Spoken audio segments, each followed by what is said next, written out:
क्या आपने कभी सोचा है कि एक शासक अपनी प्रजा के हर दुकान पर, हर अनाज के दाने पर और यहाँ तक कि हर घोड़े की कीमत पर कैसे नियंत्रण कर सकता है? इतिहास में ऐसा एक शासक हुआ जिसकी तलवार जितनी तेज थी, उसका दिमाग भी उतना ही शातिर था। हम बात कर रहे हैं दिल्ली सल्तनत के उस सुल्तान की जिसने अपने साम्राज्य को बचाने के लिए एक ऐसी आर्थिक नीति लागू की जिसने पूरे हिंदुस्तान को हिलाकर रख दिया। जी हाँ, आज हम बात करेंगे अलाउद्दीन खिलजी की मशहूर बाजार नियंत्रण नीति की। 13वीं सदी के अंत और 14वीं सदी की शुरुआत में दिल्ली सल्तनत लगातार मंगोल आक्रमणों के खतरे से जूझ रही थी। अलाउद्दीन खिलजी जानता था कि इस विशाल खतरे से निपटने के लिए उसे एक बड़ी और मजबूत सेना की आवश्यकता होगी। लेकिन इतनी बड़ी सेना को बनाए रखना, उन्हें वेतन देना और उनके खाने पीने का इंतजाम करना राजकोष पर एक भारी बोझ था। यदि सैनिकों का वेतन बढ़ाया जाता तो खजाना खाली हो जाता, और अगर वेतन कम किया जाता तो सैनिकों में असंतोष फैलता।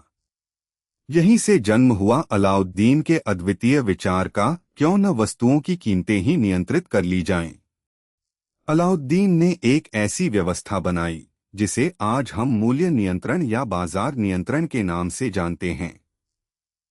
उसने सबसे पहले दिल्ली में 4 मुख्य बाजार स्थापित किए, एक अनाज के लिए मंडी, दूसरा कपड़े, सूखे मेवे, तेल और घी के लिए, तीसरा घोड़ों, गुलामों और मवेशियों के लिए और चौथा अन्य विविध वस्तुओं के लिए।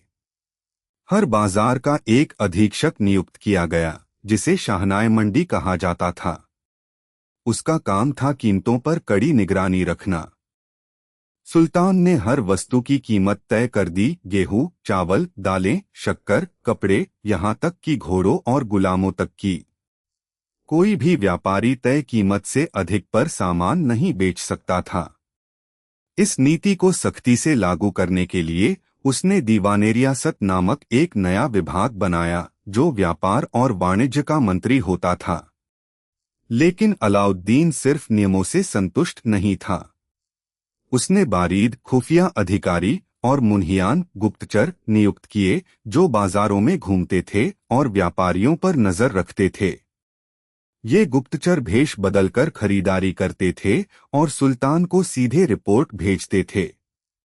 यदि कोई व्यापारी कम तौलता या अधिक दाम लेता पकड़ा जाता तो उसे भयानक दंड दिया जाता था।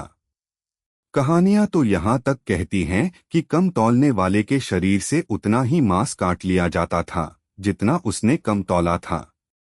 यह क्रूरता ही इस नीति को लागू करने का सबसे बड़ा हथियार थी। इस नीति का तत्काल प्रभाव यह हुआ कि सैनिकों को कम वेतन में भी जीवनयापन करना आसान हो गया, जिससे अलाउद्दीन अपनी विशाल सेना को बनाए रख सका और मंगोलों के आक्रमणों का सफलतापूर्वक सामना किया। आम जनता को भी कुछ समय के लिए सस्ती दरों पर आवश्यक वस्तुएं मिलने लगीं। हालांकि इस नीति के अपने नकारात्मक पहलू भी थे। अत्यधिक नियंत्रण और कठोर दंड के कारण कालाबाजारी बढ़ी, व्यापारियों ने चोरी छिपे कीमतें बढ़ाई और कई बार वस्तुओं की गुणवत्ता में भी कमी आई। किसानों को अपनी फसलें कम दाम पर बेचनी पड़ती थीं, जिससे उन्हें भारी नुकसान होता था। अलाउद्दीन खिलजी की बाजार नियंत्रण नीति इतिहास का एक अनोखा और विवादास्पद प्रयोग थी। यह उसकी क्रूरता, दूरदर्शिता और अपने साम्राज्य को बचाने की तीव्र इच्छा का प्रमाण है। भले ही यह नीति उसकी मृत्यु के बाद समाप्त हो गई, लेकिन इसने भारतीय इतिहास में आर्थिक नियंत्रण के एक ऐसे अध्याय को जन्म दिया जिसकी गूंज आज भी सुनी जा सकती है। यह हमें सिखाता है कि शक्ति और नियंत्रण का संतुलन कितना नाजुक हो सकता है।